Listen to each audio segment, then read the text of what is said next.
All right. Hey, everybody. Welcome back to my channel. This is Rob here at Smirking Reviews, and we're talking Walking Dead again, Season 11, Episode 10. There's so many different ways to say this because it's part 2 of 3 sections. So this is the second episode of part 2 of 3. It's Season 11, Episode 10, New Haunts. A lot to say.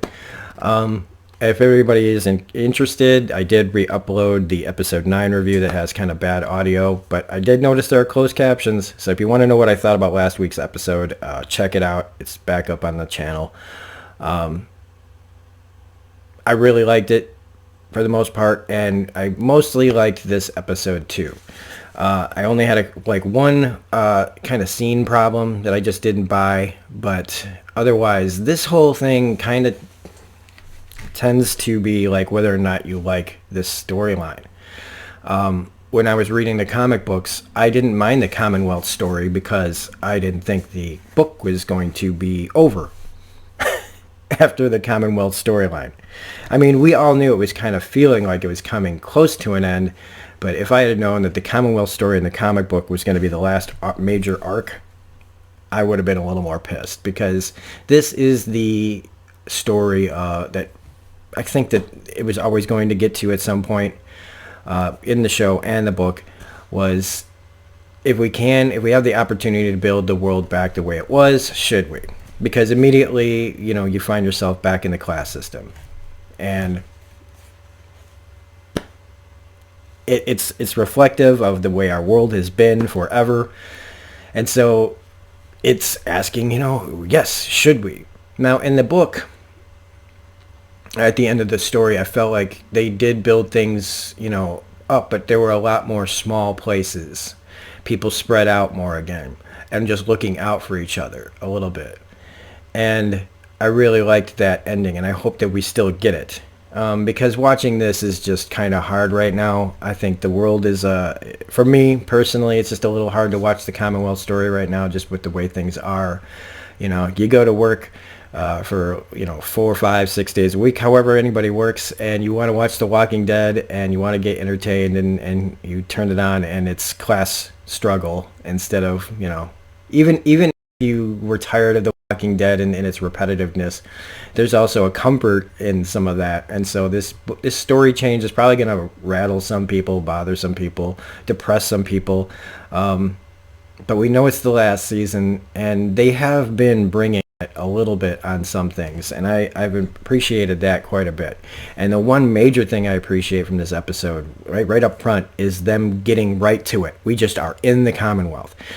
In the past, they could have taken 2, 3, 4 episodes, who knows, to get from Alexandria. Then maybe they had to make a stop at Hilltop, and then maybe they had to stop somewhere else, and then maybe they get there, and it's like, no, we get right to it, and I really applaud the decision to do that. Also because it kind of does leave that opening of, we can tell that story in a different way in a different episode, when we're dealing with like what happened with like where Maggie is and Lydia and them. The scene I had a problem with this week was when Carol goes to get the wine. I just didn't think that she wouldn't know they were there. It's a wine cellar. It's a place full of glass. Walkers aren't known to be stealthy, and as soon as one shows up, I mean, the glass just comes falling down. It just felt like a great idea of Carol going out and being Carol, and then throwing some zombies in there that literally she should have taken out like when she got there. I think if they had set up this scene where she goes in there, kills a bunch of zombies, stumbles around, doesn't think she sees like the wine, doesn't find the wine or something, then like when she's killing the last one, maybe she goes through a door and sees all the wine, and she's like, oh, there it is. Like anything like that. But like buying the fact that those walkers just suddenly show up in a place not making any noise, that's full. It's like a bull in a china shop, except you got 3 zombies that are the bulls.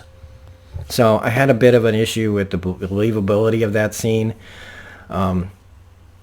Carol's still a badass, so that didn't matter.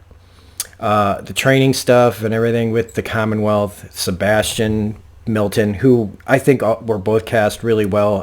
The Sebastian in the book, I think if you were to make he's basically the Joffrey of this show.